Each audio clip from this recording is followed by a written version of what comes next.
homes. And dozens of others are also out of their homes this evening because of this cold weather. A frozen pipe and a frozen heating coil caused a water leak at Central Park Condominiums. News on 6 reporter Dan BEWLEY has more on that. New at 5. Dan? And Craig and Lori, it happened last night on the top of the building downtown. The water came rushing through one floor, then to the next. It woke residents and sent the maintenance staff into overdrive. Is it copper or aluminum? It's been a busy day for Kent Moreland. I want to run back down to 9 right fast. He's been up and down and all over Central Park Condominiums. Above the 20th floor, there's another building. Moreland is the president of Central Park's board of directors. He's been dealing with contractors and trying to clean up a watery mess. The assumption is that it basically froze up. Moreland says a heating coil used to provide hot air to the public portions of the building froze overnight.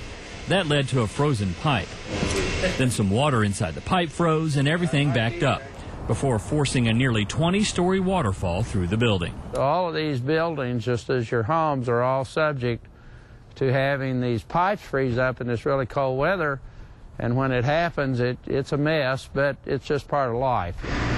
Started to come across my living room, and I heard squish, squish, squish, squish, so it was just all flooded there. Joel MERCURI's belongings are now stacked in the middle of his condo, and blowers surround his carpet.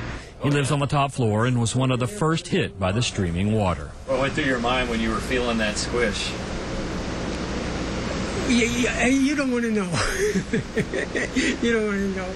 And no one was injured when the water froze overnight, but dozens of residents just need a place to stay. So Central Park is putting anyone who wants to up in the DoubleTree over the next couple of nights. Moreland says about half of the residents in the 80 units that were damaged will stay at the DoubleTree this week.